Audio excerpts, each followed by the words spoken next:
আসসালামু আলাইকুম প্রিয় দর্শক, অন্যমঞ্চের আলাপচারিতায় আপনাদের সকলকে। ত্রয়োদশ জাতীয় সংসদ নির্বাচনের মাত্র 3 দিন আগে মোহাম্মদ ইউনূস বাংলাদেশের গলায় ভবিষ্যতের জন্য দাসত্বের শেকল পরিয়ে দিয়েছিলেন। সেই শেকলটি ছিল আমেরিকার সাথে এগ্রিমেন্ট অন রেসিপ্রোকাল ট্যারিফ বা এআরটি চুক্তি স্বাক্ষর। সেই শেকলে প্রথম তালা ঝুলতে যাচ্ছে আগামীকাল 30 এপ্রিল। বিশ্লেষকরা মনে করছেন এই চুক্তির সবচেয়ে দৃশ্যমান এবং বিতর্কিত ফলাফল হিসেবে বাংলাদেশ বিমান কাল বোয়িং থেকে 14টি নতুন উড়োজাহাজ কেনার আনুষ্ঠানিক প্রক্রিয়া শুরু করতে যাচ্ছে, যা হবে এই অসম চুক্তির অধীনে বাংলাদেশের প্রথম বড় ধরনের শোডাউন বা সার্বভৌমত্ব হারানোর দলিল। প্রশ্ন হলো, সবার আগে বাংলাদেশ এই স্লোগানে বিশ্বাসী তারেক রহমান কেন দেশব্যাপী এই চুক্তিটি নিয়ে ব্যাপক সমালোচনা হওয়া সত্ত্বেও এটি অনুসরণ করতে যাচ্ছেন? যেখানে সরকার চলছে ঋণ করে, যেখানে সরকারের নেই নতুন বাস কেনার টাকা, সেখানে 14টি বোয়িং বিমান কিনছে, যেখানে আগের বিমানের টাকাই শোধ করতে পারেনি এখনো। আবার ইউরোপীয় ইউনিয়ন থেকে এয়ারবাস না কিনলে সম্পর্কের অবনতির যে হুমকি এরই মধ্যে বাংলাদেশের ঘাড়ের উপর ঝুলছে, সেটি কিভাবে সামাল দেবেন তারেক রহমান? প্রশ্ন উঠেছে, তারেক রহমান কেন মালয়েশিয়ার পথে হাঁটতে পারছেন না?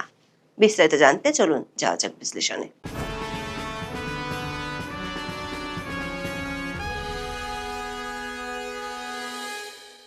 ইউনূসের বিদায়ের পর এই চুক্তিটি নিয়ে এরই মধ্যে বাংলাদেশের গণমাধ্যম ও বিশ্লেষকরা ব্যাপক সমালোচনা করেছেন।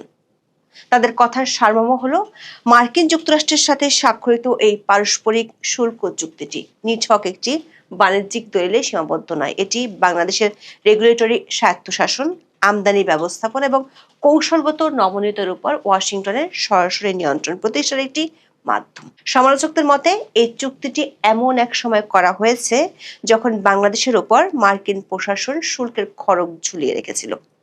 চুক্তির সবচেয়ে বড় সমালোচনা হলো এর শুল্ক কাঠামো। ওয়াশিংটন প্রচার করছে যে তারা বাংলাদেশের পণ্যের উপর 19% রেসিপ্রোকাল ট্যারিফ নির্ধারণ করেছে, যা আগে 20% ছিল। কিন্তু সাধারণ কাণ্ডজ্ঞান এবং অর্থনৈতিক বিশ্লেষণ বলছে ভিন্ন কথা। মার্কিন বাজারে বাংলাদেশের পণ্যের উপর ইতিমধ্যে গড়ে 15.5% মোস্ট ফেভারড নেশন শুল্ক বিদ্যমান। এর উপর 19% অতিরিক্ত রেসিপ্রোকাল ট্যারিফ যোগ করলে মোট শুল্কের বোঝা দাঁড়ায় 34.5%। বিপরীতে বাংলাদেশ 6,710টি মার্কিন পণ্যের উপর বিশাল শুল্ক ছাড় দিতে সম্মত হয়েছে, যার মধ্যে 4,500টি পণ্যে চুক্তি কার্যকর হওয়ার প্রথম দিন থেকে শূন্য শুল্ক সুবিধা পাবে। এই অসমতা বাংলাদেশের স্থানীয় শিল্প ও কৃষিখাতকে ধ্বংসের মুখে ঠেলে দেবে। তাতে অবশ্য মোহাম্মদ ইউনূস আর দুই সেনাপতি খলিলুর রহমান এবং বশির আহমেদের পুরোপুরি সায় ছিল। চুক্তির 1 অনুচ্ছেদটি একটি স্বাধীন রাষ্ট্রের জন্য সবচেয়ে অবমাননাকর হিসেবে বিবেচিত হচ্ছে। এতে বলা হয়েছে, মার্কিন যুক্তরাষ্ট্র যদি তার অর্থনৈতিক বা জাতীয় নিরাপত্তা রক্ষায় কোনো সীমান্ত ব্যবস্থা বা বাণিজ্যিক পদক্ষেপ গ্রহণ করে, বাংলাদেশকে তা অনুসরণ করতে হবে। এর অর্থ হলো, ওয়াশিংটন যদি চীন বা রাশিয়ার উপর কোনো নিষেধাজ্ঞা দেয়, তবে বাংলাদেশকেও তার নিজস্ব স্বার্থ বিসর্জন দিয়ে সেই নিষেধাজ্ঞায় অংশীদার হতে হবে। এটি একটি স্বাধীন পররাষ্ট্রনীতির সরাসরি লঙ্ঘন। সেই পরাধীনতা মেনে নেওয়ার বড় উদ্যোগটি ছিল অন্তর্বর্তী সরকারের আমলে, যার জন্য বিমান কেনা, সেই বাংলাদেশ বিমানকে না জানিয়ে 2025 সালে মোহাম্মদ ইউনূস যুক্তরাষ্ট্রকে ওয়াদা দিয়েছিল তাদের কাছ থেকে 25টি বোয়িং বিমান কিনবে। ডোনাল্ড ট্রাম্পকে খুশি করতে ডিল সুইটনার হিসেবে গত বছরের জুলাইতে 25টি উড়োজাহাজ কেনার অর্ডার দিয়েছিল ইউনূসের সরকার। হুট করে এমন অর্ডার দেয়া নিয়ে তখন বাংলাদেশের এভিয়েশন কর্তৃপক্ষ আপত্তিও জানিয়েছিল। এমনকি বোয়িং কেনার আগে তখন কারিগরি কমিটির সাথে কোনো আলোচনাই করেনি ইউনূসের সরকার। অবশ্য শেষমেশ চুক্তি অনুযায়ী বাংলাদেশকে কিনতে হবে 14টি বোয়িং। বাণিজ্য চুক্তিটি হয়েছিল 9 ফেব্রুয়ারি। তার ঠিক একদিন আগে মানে 8 ফেব্রুয়ারি সাংবাদিকরা তখন বাণিজ্য উপদেষ্টা বশির আহমেদকে জিজ্ঞাসা করেছিলেন, এত তাড়াহুড়ো কেন বোয়িং বিমান কেনার জন্য?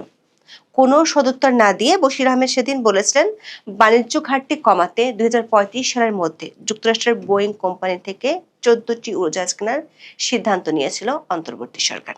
কিন্তু চুক্তি হওয়ার পর দেখা গেল শুল্ক কমার ক্ষেত্রে রয়ে গেছে বড় একটা শুভঙ্করের ফাঁকি, যেটি এর মধ্যে আমরা উল্লেখ করেছি। মোহাম্মদ ইউনূস নির্বাচনের 3 দিন আগে ডোনাল্ড ট্রাম্পের কাছ থেকে বাংলাদেশের জন্য এক দীর্ঘ শিকল নিয়ে এসেছিলেন। ইউনূসের বিদায়ের পর দেশব্যাপী ব্যাপক সমালোচনা শুরু হয় এই চুক্তিটি নিয়ে।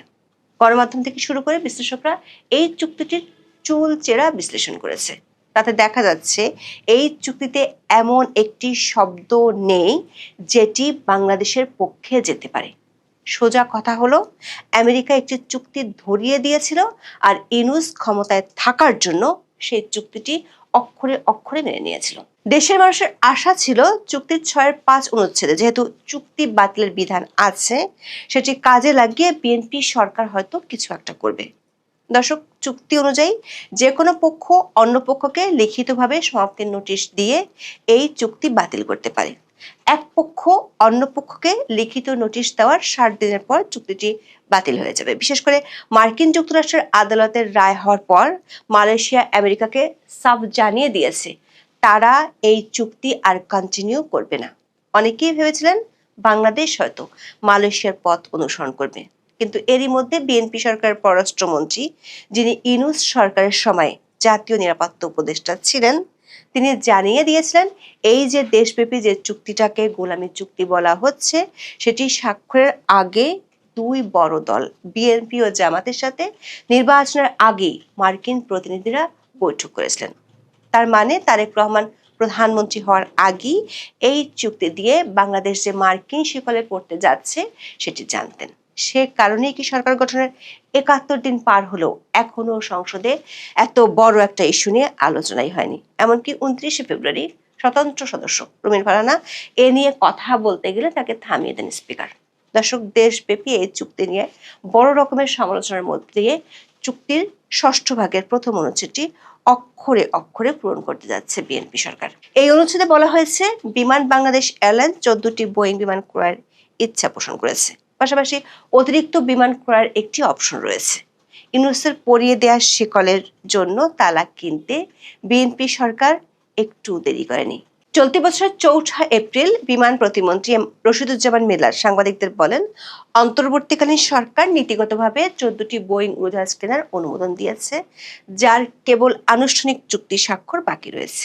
বিমানের একাধিক সূত্র বলছে, চূড়ান্ত ক্রয় চুক্তি স্বাক্ষরের আগে বর্তমান সরকার বোয়িং এর প্রস্তাবটি পুনরায় পর্যালোচনা করে দেখার সুযোগ ছিল, কিন্তু সে পথে যায়নি বিএনপি। বরং সবশেষ খবর হলো জাতীয় পতাকাবাহী বিমান বাংলাদেশ এয়ারলাইন্স যুক্তরাষ্ট্র ভিত্তিক উড়োজাহাজ নির্মাতা বোয়িং এর সঙ্গে উড়োজাহাজ ক্রয়ে চুক্তি স্বাক্ষর করতে যাচ্ছে। 30শে এপ্রিল বৃহস্পতিবার সন্ধ্যা 7:30টায় রাজধানীর একটি অভিজাত হোটেলে এই চুক্তি স্বাক্ষর অনুষ্ঠিত হওয়ার কথা রয়েছে। চুক্তি স্বাক্ষর অনুষ্ঠানে সরকারের উচ্চ পর্যায়ের প্রতিনিধি, কূটনৈতিক এবং এভিয়েশন খাতে শীর্ষ কর্মকর্তারা উপস্থিত থাকবেন। বিমানের পক্ষে ব্যবস্থাপনা পরিচালক ও সিইও কাইজার সোহেল আহমেদ এবং বোয়িং এর পক্ষে প্রতিষ্ঠানটির প্রতিনিধি চুক্তিতে সই করবেন। বিমান বাংলাদেশ এয়ারলাইন্স সূত্রে জানা গেছে, চুক্তির আওতায় বিমান 14টি নতুন উড়োজাহাজ কেনার পরিকল্পনা করেছে। এর মধ্যে রয়েছে 8টি বোয়িং 787-10 ড্রিমলাইনার, 2টি বোয়িং 787-9 ড্রিমলাইনার এবং 4টি বোয়িং 737-8 ম্যাক্স। এই চুক্তির সম্ভাব্য মূল্য প্রায় 370 কোটি মার্কিন ডলার। বিশ্লেষকরা বলছেন, বাংলাদেশ বিমান 14টি নতুন বোয়িং উড়োজাহাজ কেনার যে সিদ্ধান্ত নিয়েছে তা কোনো প্রযুক্তিগত বা অর্থনৈতিক প্রয়োজনে নয়, বরং মার্কিন বাণিজ্য ঘাটতি কমানোর চাপের মুখে একটি রাজনৈতিক আত্মসমর্পণ। এটি মূলত ওয়াশিংটনের প্রতি ইউনূসের আনুগত্যের যে প্রতীকী উপঢৌকন ছিল সেটি পৌঁছে দিচ্ছেন তারেক রহমান। ইউনূসের পরনে গলার ফাঁস নিতে গিয়ে প্রথমেই দেখা যাক বাংলাদেশ বিমানের জন্য আদৌ এতগুলো বিমান দরকার আছে কিনা। বাংলাদেশ বিমানের বর্তমান বহরে বোয়িং এর তৈরি 16টি উড়োজাহাজ আছে। এর মধ্যে 10টি কেনার চুক্তি হয় 2008 সালে সেনা নিয়ন্ত্রিত তত্ত্বাবধায়ক সরকারের সময়। পরবর্তী সময়ে ধাপে ধাপে 2টি 737, 4টি 777 এবং 4টি 787 ড্রিমলাইনার মডেলের উড়োজাহাজ বিমানের বহরে যুক্ত হয়। এছাড়া বিমান আরও 6টি উড়োজাহাজ কিনেছে। এগুলোর মধ্যে আছে 4টি 737 এবং 2টি 787 ড্রিমলাইনার উড়োজাহাজ। বাংলাদেশ বিমান হলো সরকারের বড় একটি লোকসানি খাত। অন্তর্বর্তী সরকার আমলে এই লোকসানের মাত্রা আরো বেড়েছিল। আন্তর্জাতিক রুটে ফ্লাইট চালিয়ে শত শত কোটি টাকা লোকসান গুনতে হচ্ছে বিমান বাংলাদেশ এয়ারলাইন্সকে। আন্তর্জাতিক রুটে ফ্লাইট চালানো 23টি গন্তব্যের মধ্যে 11টি রুটে লাভ আর 12টি রুটে লোকসান দিচ্ছে সংস্থাটি। গত বছর জাপানের নারিতা ও যুক্তরাজ্যের ম্যানচেস্টারের একটি করে ফ্লাইট বন্ধ করে দেওয়া হয়েছে। বাংলাদেশ বিমানের বেশিরভাগ ফ্লাইট এখন স্বল্প দূরত্বের ফ্লাইটের জন্য বোয়িং বিমান হলো লোকসানের জাহাজ। বোয়িং 777-300 মডেলকে এভিয়েশনের ভাষায় long range wide body aircraft বলা হয়, যার মানে হলো এটি দীর্ঘ আকাশপথ পাড়ি দেওয়ার জন্য ডিজাইন করা একটি বড় বিমান। এই এয়ারক্রাফট একটানা সর্বোচ্চ 15 থেকে 16 ঘন্টা উড্ডয়ন করতে পারে। বিশেষ পরিস্থিতিতে এটি 20 ঘন্টাও উঠতে সক্ষম। বিমান বাংলাদেশ এয়ারলাইন্সের বহরে বর্তমানে বোয়িং 777-300 ব্র্যান্ডের 4টি বিমান রয়েছে।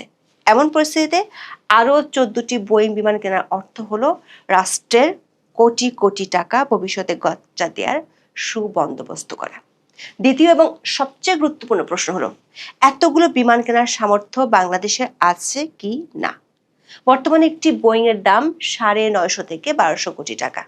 বিশাল অঙ্কের এই টাকা আসবে কোত্থেকে? তাছাড়া বিমানের রুট ঠিক না করে, কারিগরি মূল্যায়ন না করে, প্রয়োজনীয় সংখ্যক প্রকৌশলী, বৈমানিক, বিমানবালা প্রভৃতি রিক্রুট না করে কিভাবে 14টি বিমান অর্ডার করেছিল ইউনূসের সরকার, আর সেটি অক্ষরে অক্ষরে পালন করতে যাচ্ছে বিএনপি সরকার।